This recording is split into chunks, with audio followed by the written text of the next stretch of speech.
everybody, I'm Greg from London Bridge Bricks, and this is my review of issue number 76 of Blocks magazine.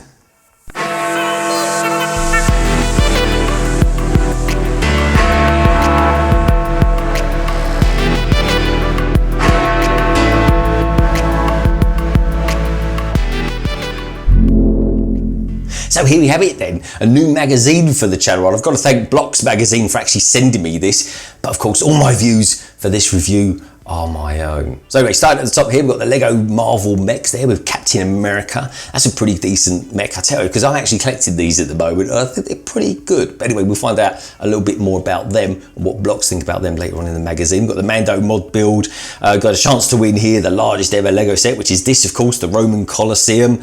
And we've got all sorts of other reviews as well, including the minifig series 21, and of course the police station as well, all of which I think are actually pretty good. Page 3 here, we've got ourselves Graham Hancock, the editor, of course, of this particular magazine, just giving us a kind of a dissection and a look at this month's magazine. Then of course we've got the contents page as well. We've got the regulars that are always in this, LEGO Talk and 7 things, and the hot topic of this month, it's are the new LEGO road pieces a decent replacement for base plates? A very contentious subject within the LEGO community. Over here we've got our kind of review section as well, with the police station, the Marvel Mechs, and the new X-Wings and TIE Fighters. Again, another contentious subject for the LEGO community. Page 20, we take a look, and there's an interview as well with the designer of the classic looking car, which I think is actually a cracker. It's a brilliant gift with purchase. But again, we'll find out a little bit more about that as we go through the magazine. And page 94, with the techniques section, piece perception, the flower stem piece that can be used to build realistic trees. And I've got to be honest, it's actually really, really good. So I'm looking forward to getting to that. So anyway, let's get going, shall we? LEGO Talk then. Here we go. There was a few people actually that were a bit kind of disgruntled, and they kind of reacted quite badly to what Blocks magazine kind of stated about their review of the LEGO Ideas ISS set. I mean, more people were kind of saying that really they should have scored it up a little bit more, because back when they did review it, they gave it 62 out of 100, which me personally, yeah, I do think that's a little bit low. But more people kind of saying like 85 out of 100, but I'm biased because I studied space and science. I mean, me personally, maybe I would give it something around the 77, but let me know if you've built this and what you think about it down in the comments below, and what would you necessarily have scored? I mean, it's a strange build because it's actually a micro build, but equally it kind of takes up a lot of space as well, and it's quite sort of fragile. It's certainly not something you would kind of play with too much, because it would just fall apart. Here we go, back to Ninjago over here on pages 8 and 9. Now this is an absolutely stonking build, it really is. I mean, it's got an incredible 5,645 parts to it, and they're kind of just talking about the fact that Ninjago have been going for the last 10 years, which, I mean, for any particular theme, for any particular manufacturer, I think is a really, really good milestone to get to. Page 10, we've got 7 things that you need to know about the set 10280, the flower bouquet. And there's some really interesting ones here, because one of the points kind of picks up on the fact that people had more of a wow factor if the flowers were actually made and popped into a normal kind of standard vase, a real vase as it was, as opposed to it being one that was made of Lego, because people would look at it from a distance, a bit like this really. You've got this greenhouse scenario going on here, and people would say, you know, people kind of, the market feedback was it just had a much more bit of wow factor about it, and you can see it does work actually. I mean, that's being a clear glass vase, I think it looks amazing. It really does. Over here we've got ourselves some number crunching going on here on page 11 here with it. We'll just go back to the Ninjago actually. What have we got? 5,685 pieces, which is what I said. Got 10 years since Ninjago launched, said that. 2017 year Ninjago City was released, and that is a brilliant set, that really is. And I bought that several years ago. I still haven't built it, and I will be, certainly for my city Lagondon. But of course you've got all the other ones as well. You've got the city docks as well, and you've got the latest one, which when you put all those 3 massive sets together, you get yourself 14,105 pieces and an absolute eye-wateringly staggering 52 minifigures. I mean, that's pretty good going, isn't it? For any combination of just a few sets. It really is. over the page. Oh, this is a really good one actually, the Blocks conversation. Now, this is an interview with LEGO Masters USA contestant Aaron Newman, and he kind of talks about how being on LEGO Masters has kind of changed his life, and what tips he would give to people actually that are kind of wanting to be on the next series of it. You never know, we might even know someone ourselves that are kind of trying to get on it. But the one tip that he does say is that he would always recommend that people work on their stories, their narratives, and there's a little bit more comes back to that within the magazine, in and around the new modular police station as well. Over here we've got ourselves the new collaboration between LEGO and Hype. I mean, these are pretty good clothes actually. It's a UK based company and they're pretty funky. I do like them, so much so that I've actually bought a shirt myself, and I really liked it. I really did. It was kind of, it wasn't kind of like, you know, too childish or anything like that. You know, it's pretty funky. It's a bit like this one actually. It's got kind of this black and this red, but above all, they're not too expensive, and in my opinion, I think they're actually really well made as well. So over here we've got the hot topic then, we've got the pros and cons of the new road plates and what people think about them. Here Graham, Kat and Daniel kind of each discussing what they like about them, their dislikes. And I mean, personally speaking, I kind of like them. I'm just starting out with my city. If I had invested kind of a lot of money into the old base plate road system, I'd probably be getting out there and buying up as many of them as I could, because got to be honest, with the old road plates, the price for them is only going to go one way, and that's upwards. It really is.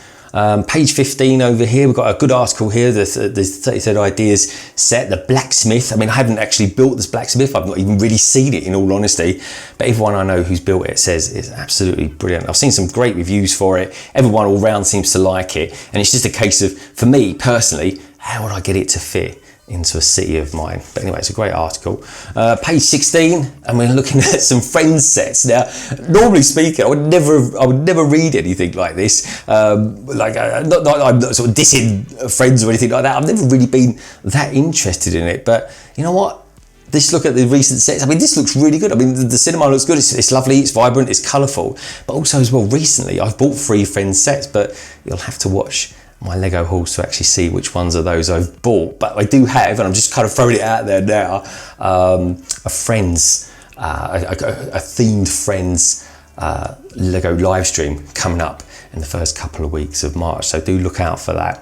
So page 17, and we get ourselves a shot at the Jungle Dragon here. Now this is one of the new Ninjago series 14 sets that are coming out in early March. That's practically the only one I'm really too interested to get at the moment. I'm loving the fact we're going to have a dragon that's made of teal, and we also get a kind of a preview into this new kind of romantic book. Now, just a couple of weeks ago, we had ourselves Valentine's Day on February the 14th, and my wife, I was really lucky, I had a great Valentine's Day, and my wife actually bought me this book. Now I actually tried to get this book, but it's sold out, so it's obviously doing quite well at the moment. But you know what, it's by Alan Lewis, and do you know what? It's just one of those magazines that you kind of, well, not magazines, a book, but it's one of these hardcover books that you kind of have on your coffee table. You pick it up, you have a flick through, and it just puts a smile on your face. It's really worth getting.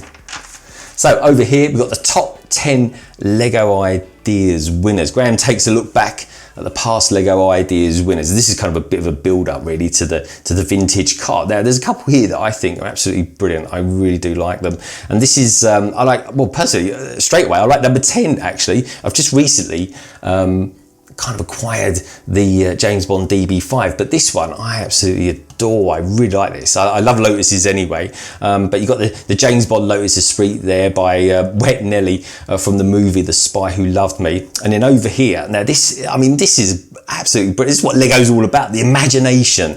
It really is. The Tyranno cow, I mean, it's awesome. It really is, and it's a brilliant mashup between a T-Rex and of course a cow. Fantastic.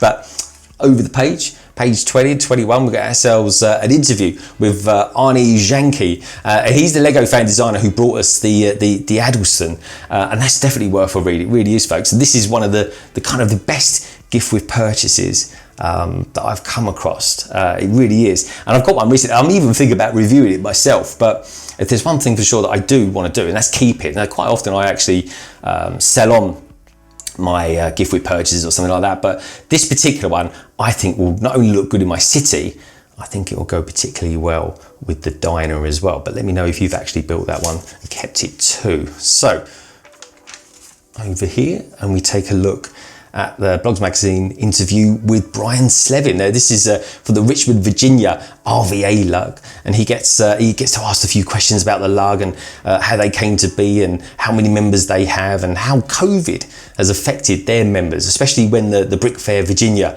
was cancelled last year, and what they do to plan for 2021. There's, a lot of people are doing kind of more virtual online stuff, and let's face it, folks, it's not as good as actually just being there, but you know what? It is a way of actually getting around the fact that, we can't all travel out and about at the moment. So over the page, page 24, and we get ourselves, it's kind of like almost like a vlog really, this one. We've got ourselves Kat here, and she's kind of just really talking about the fact of the difference between kind of reviewing a Lego set and actually, just for the love of it, building it, and how it's different for her and how the process is completely different. For example, when she's building a set for the sheer love of it, she kind of goes into the fact that she's less kind of honed in on it and kind of picks it up and puts it down and comes back to it and just basically enjoys the experience so much more. Which of course, when you're reviewing it and you're going through the process of doing that and kind of being objective as well, it's kind of like quite a different kind of experience for her. And we all have different experiences with Lego sets, don't we? We really do. But it's kind of interesting to see kind of from the horse's mouth what an actual reviewer does as well. So over the page, 26, and Graham here is talking about the stories behind the new police station modular, and he's I don't know, I get the impression from this that he's not too keen on there being too much of a narrative in and around the modular sets, because he kind of makes the argument, and it's a good argument about the fact that back in the day when modulars first came out, and I think that was a good 14 years ago, that back then there was never really any story for these modulars. They were kind of designed for adults to get away from story-driven themes such as Ninjago, and of course these days City as well. That's kind of very story-driven as well. So over the page, we'll go ourselves, and Daniel kind of always looks at the retro stuff. He's speaking about differences in box sizes now compared to 2007. They generally had fewer parts, but the boxes were so much bigger as well. And you know what, there's a smart little fact in this as well, that back in the sort of mid-2000s, Lego would have stickers that kind of covered multiple bricks. And I mean, imagine that these days. You're trying to part out a set and you've got one sticker that's kind of going across several bricks at the same time. That'd be crazy, wouldn't it? So anyway, over the page, and we get ourselves. Oh yeah, this is immense. This story, it really is. It goes on for several pages, but yeah, in a nutshell, it's kind of Graham's visiting the University of Oxford's Ashmolean Museum, and it's all about of course, this huge, massive, great big Colosseum, set number 10276, and we get to see. It goes to the real life location with Dr. Melina Amelfi, who's an expert in classical archaeology. I think he said architecture there, but I suppose going through this, you do actually learn quite a lot about that as well. We've got these margin notes here as well. They're kind of interesting as well. In and around the sort of the senior design specialist from Lego, Rock Zoland Kobe, the Colosseum's designer, in which he explains why they used olive coloured 16 by 16 bases, which is, it's kind of interesting. It's very insightful as to what you can learn from these and how close to the real thing this Lego build is. So this is Blocks Magazine's review of set number 10276, the Colosseum. And actually, they give it a pretty decent review score actually of 88, which I think is really good for any kind of Lego set. I mean, let's face it, folks, it's a monumental set. It's the biggest one that Lego have ever done. I think they've done a good choice actually of choosing the Roman Colosseum. Down here you get the essentials, you get a breakdown of, and this is one of the things I love about this particular magazine's reviews actually, they kind of break down a few sort of technique spotlights. You've got the brick spotlight here as well, on why they picked olive as the colour of the plates as well that they use below it. I think that's pretty good going. And then over here you've got the review of the police station, set number 10276. I really like this. I built it just a few weeks ago when it first came out. I I seem to wait an absolute age for LEGO to send it to me. They had all sorts of postal issues back then, they really did. But I will say this, it was definitely worth the wait. It was £170, comes with 5 really quite decent minifigures as well. You get a piece count of 2,923 pieces, and it scores a pretty healthy 86 as well. And you've got this kind of story that's kind of weaved all the way through it as well with the donut thief. I mean, he's not helped by the fact that in the police station here, there's actually a jail section and stuff like that, and you can see how he's kind of breaking into the donut shop next door. It's a really good build. It's fabulously detailed. It's the second modular that I've ever built for my city, and I really enjoyed it. The only thing I would say about it, and I'll be interested to know what you think about this in the comments below, folks, is if I took away the police sign there, there's really nothing to say that it's a police station, really. I mean, it could be, you know, it could be a bank for all I know, but anyway, I do like it. I think it's a great build, and it's definitely worth getting. Okay, so over here we've got ourselves, well, it's kind of like a collectionable set, isn't it, really? It's CMF's Series 21, you know, 71029. Now, these are obviously a little bit contentious here. They're fairly expensive. I think they're like, they're £3.50 here in the UK, £5, or rather $5 in America. And get less minifigures, we really do. But what I will say is, I think personally, I mean, when they score it here 80 out of 100, I mean, that's really good going, isn't it? My personal favourites here, this guy here, the beekeeper, I think he looks fantastic. I think that's a brilliant print. Love the kind of the bee mask that he has to wear to protect himself. And then with this one here, we've got the paddle surfer, who I absolutely love. Very Californian, very new age. I love it. I think it's really good. Actually, I should try some paddle boarding. It's meant to be really good for you. Good exercise and all that. But also, well, you get these great accessories. You've got that one minifigure, you've got the paddle, you've got the paddle board, and you've got a dolphin as well. I mean, I can't remember there ever being such a lot of accessories coming with one particular minifigure. And I do like this guy as well, the Aztec guy. I think he looks good. Or the Ancient Warrior, as they've called him here. So where are we going next? Okay, so next we're going to these Imperial TIE Fighter. Now, I'm not really a fan of these new ones, in all honesty, and well, it doesn't look like they are as well. 54, and then you've got 57 for this X-Wing as well. And you know what? They do a really good comparison. And I've seen a few videos of these on YouTube as well, comparisons between the two. And you know what? You can't help but compare them, because, I mean, I can understand why they've done it. With LEGO, let's face it, you get what you pay for. So if you're going to pay literally half the price for a LEGO set, then you're going to get half the amount of LEGO pieces. Now, just looking at it on face value, they look like they've done a pretty good job. For me personally, I'd rather spend a bit more and have more detail. But here's the thing, this is a strange thing that I've only noticed just by looking at this, is that the cockpits here for the TIE Fighters is exactly the same. I mean, it can only go so small anyway, because you've got to fit a minifigure in there. But look at the solar shield wings on this thing. They're completely different, yet the cockpit is the same size. So the scale to me is really kind of letting that down as well. And you could say to a certain degree the X-Wings as well. But look at the canopies on those. They're the same size canopies, yet the ship itself is significantly smaller. But let me know what you think about those new ones down in the comments below. So, now here's a set that I'm absolutely dying to get, but I can't get it because LEGO forever selling out of it online, and that is of course this 80107, the Spring Lantern Festival. This is, I'm really into these Chinese New Year sets. I think they're beautiful, I think they're vibrant. They've got some cool figures that come with them. And with this one, you get the Ox Lantern, which is cleverly constructed, because it actually, I think you pull the tower or something like that and it lights up as well. I mean, that is just simply magical, isn't it? It really is. Then over here, this is quite an interesting one actually, a little bit about looking into this one, the story of Newman and the kind of mythical creature that they constructed. But I will say about this particular one, what I really like about this set, the way they kind of constructed the fireworks. I mean, look, you've got some sort of wizardy kind of stars there, and got loads of trans clear orange and yellow, and I just think it looks really, it really captures the imagination, and it's kind of like eye candy really for all LEGO lovers out there. Then over here you've got the set number 40448, the vintage car. They give it 71. I mean, let's face it, folks, it's a gift with purchase. You're not paying anything for it. And I think it's a really good set. And like I said before, it's one of those gift with purchases that I'm actually going to keep instead of selling on. Then over here, we kind of go into the Marvel universe, which I think, with these mechs, I think they're pretty good, actually. This particular set here, yeah, that doesn't really do a lot for me. The Sandman, there's a better Sandman that came out a couple of years ago.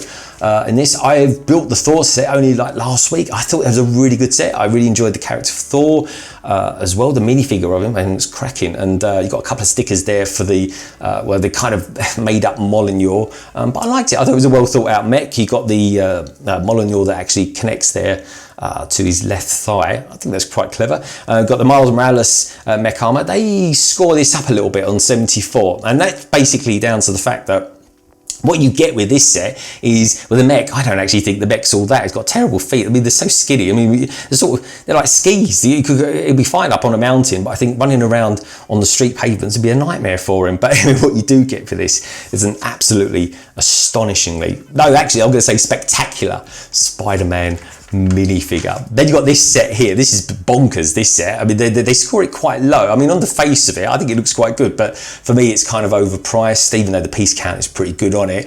But yeah, this Spider-Man's monster truck versus Mysterio. Not quite sure why Spider-Man would want a truck, but hey ho, maybe he just needs somewhere kind of mobile to get changed every now and again. But what you do get with this set is a really cool looking Dr. Octopus. Then over here we've got the Hall of Fame. I always love looking at the Hall of Fame in the Blocks magazine. Now, what have we got here that's kind of interest to me? Well, number 3 is an interest to me. That, for me, was the best set that I built back in, well, I actually built it in 2020 because it came out late in 2019. That, for me, is such a great set, the 1989 Batmobile. I got this one here, Steamboat Willie. I'm still yet to build that. Only last week, I built this on a stream with my good friend Tech Productions. This set, honestly, folks, I mean, they give it 97 out of 100, but I mean, yeah, anything over 95, somewhere between 95 and 100 is what I definitely think it should get. I think it's a fantastic shit. The Destiny's Bounty, this is kind of the movie, Ninjago movie version. I mean, not everyone really liked the Ninjago movie. I can completely get that. It's kind of set in a different universe, but what you do get is some astounding builds, and this, for me, is the cherry on top of the cake. Then over this side, what do we got here? Well, actually, number 17 is quite interested. We get the Hedwig, set number 75979. And what I love about this set is I only bought it, and literally this week I got it, and it normally retails at somewhere around £35, and I picked it up from Amazon for 25. So I was really, really chuffed with that. There's the competition there. So get yourselves into that competition, folks, and you could win yourselves the biggest ever Lego set. Okay, so where are we at now? Page is 68. Okay, we're moving through it quite quickly now. This is good. I've got Daniel Konstantsky kind of looking through Lego's humble beginnings. And then we kind of go into this sort of area here as to why it's important that we have Lego, well, not Lego, but actually toy fairs, and why we had them, right back from the sort of early 1900s to the current day, albeit hopefully we'll start getting a few more. We never know, we might get some late this year, but certainly they should sort of start coming back next year. But also why it's important for smaller manufacturers. Here we could have, you go to these toy fairs, and the idea is to kind of pick out the diamonds from the dirt, so to speak. But what they're looking for is the next big Lego group as well, which is kind of cool. Now, I'll tell you what is cool is the Mod Squad. Now, this one I actually really appreciate, because what they've done is they've taken Obi-Wan's house, his hut, which is really what he lives in. I wouldn't really call it a house. And what they've done is they've converted it into the Mos Pelgo Cantina. And this is where kind of it says there, Mando meets the Marshal. But of course, as we know it from season 2, the Marshal was dressed in Boba Fett's attire, which I thought was brilliant. I really did. Anyway, so what they do is really cool. They take a set and they basically convert it into something else, which I think is really clever. And this set I actually bought. I'm pretty sure I bought it once for around £14 from Amazon. So I'm definitely thinking of doing some sort of Mos Eisley area in my city, and this is definitely something. If I see that set going cheap again, I'll actually convert it into another cantina as well, because everybody loves a cantina. This is quite good, keeping time. I enjoyed looking at this, the techniques. You know, learn how to build, you know, the different techniques for building, you know, grand clocks, like grandfather clocks and all this kind of thing. I think that's quite clever. And how to create all different styles of ones as well. You know, you've got one setting here. I've got to be honest as well, I really like these leaded lights up here. I think they're quite clever. And you've got all these different styles of clock here, but also as well, it's not just the different styles and, you know, how to fit them together, but showing you what you can do with all those different elements as well. I mean, look at this here. You've got brown frogs being used here, and then all the way back here, right at the beginning, with when they're talking about the bouquet. And the flowers and all the marketing and elements that go around that. In this particular set, in here in the bonsai tree, there's actually over 100 pink frogs used in that for the cherry blossom of it. I mean, it's amazing, isn't it? From the distance, you really can't tell that. And if you look just here as well, you've got their frogs as well. But look, they're utilised in such a way that they make feet on the clock. I mean, how clever is that? You need a great imagination. And there's plenty of people at LEGO with that. And of course, there's lots of people out there, mock builders, that do that day in and day out as well. So over here, we've got this. This is quite an interesting technique, actually. Everyone, you know, certainly more shrubbery than ever before seems to be featuring in LEGO sets. So even with the latest modular set, we had like sort of a green area growing upwards through the building. And over here from the police station, that is of course. But this section here, we've got plant, flowers, stem. And basically what it does is it uses these, well, they call them Dalek bricks actually. I think they're, I forget the actual proper term for them. But anyway, so you get a whole bunch of them, connect them up all together. And then you get the sort of shrubbery stem sections and kind of build them up. And I just like the way that they've done it here. I think it's used to really good effect. And you know what? I might order some of them up from Bricklink and do that myself. So, now this is pretty cool. Anyway, so we have a sort of a LEGO ideas showcase here, and I can really appreciate this as well. This is an interview with Peter Montage, and he's kind of built it's a great rendition of it. It really is. It is, of course, the Stargate BC-304 Daedalus battlecruiser ship. It's over 40 centimeters long.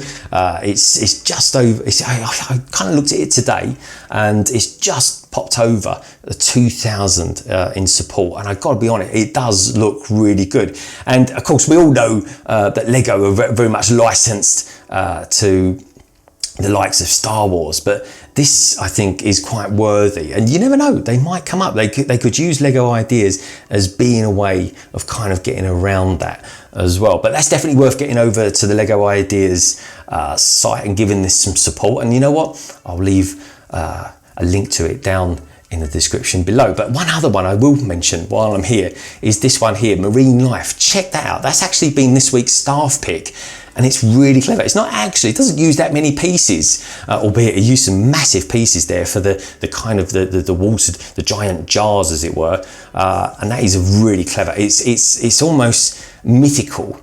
It's very magical. Get over there and get support in that one as well. And this one, the King's Castle, I think that's worth a good shout as well.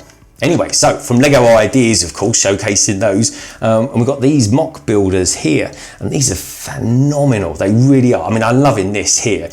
This is kind of more of a giant robot than a mech, I think. You've got this dog here. He's pretty cool, actually. I love the tongue sticker. I used to have a British bulldog. He used to sleep all the time with his tongue hanging out. It was bizarre. It was quite funny. We've got the shield shop here. I mean, how well would that work?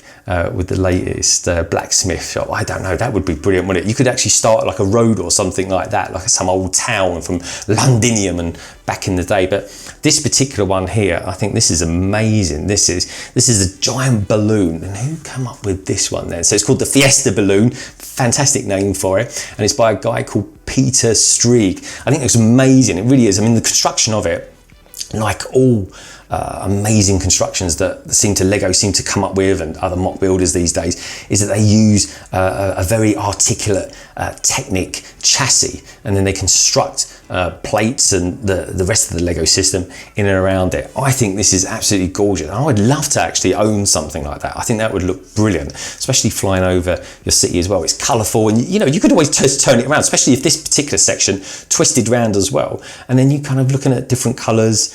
You know, you can have a different colour for every day of the week. Brilliant. Okay, then over here we've got another mock here, the Octopara Droid there. This is from way back in the days of the Clone Wars. This is a giant mock of that. It's huge, isn't it? Look at the scale of it there to the minifigure. This is by someone called Jeff Dennis, and yeah, I mean, there's a lot of Star Wars, Lego, Clone Wars fans out there. They would absolutely love that. Now, this is a really good one there. So if you built the Fiesta 500, which I think came out only last year, actually, it's set number 10271. If you get a bit bored looking at that, maybe think about converting it over to some sort of 50s looking truck. I think it looks great. I really do. It's a really good job. And do you know what? It uses 90% of the Lego from that particular set as well, so that's pretty good. Or maybe if you see the Fiat in a sale price or something like that, just buy it.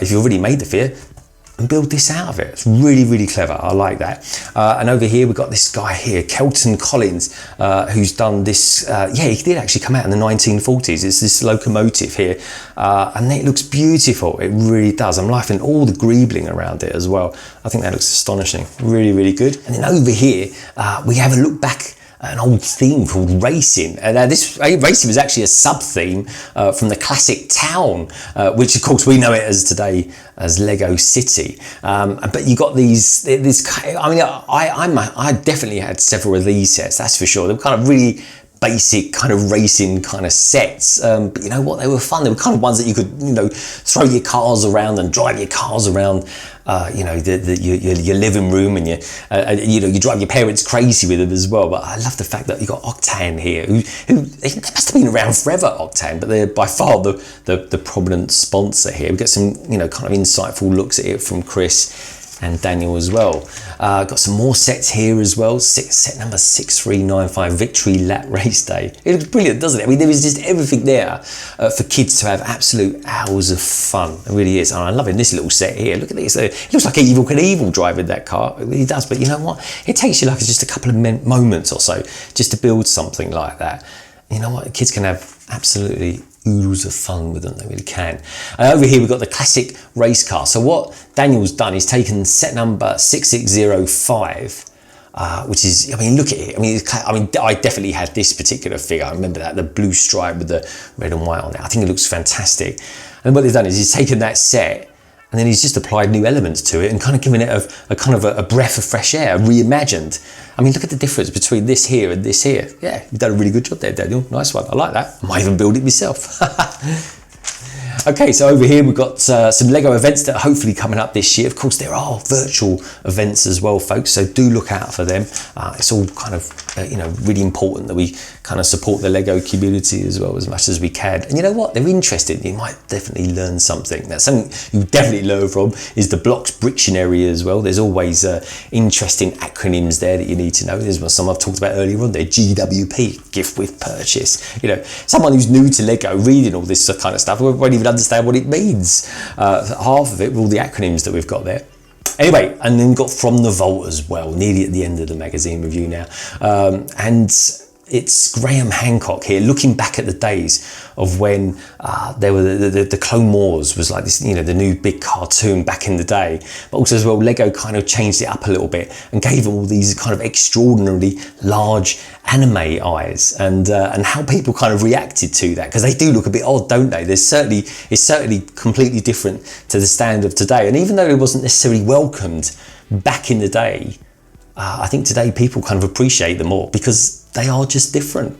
So anyway, there you have it. My review of the Blocks magazine.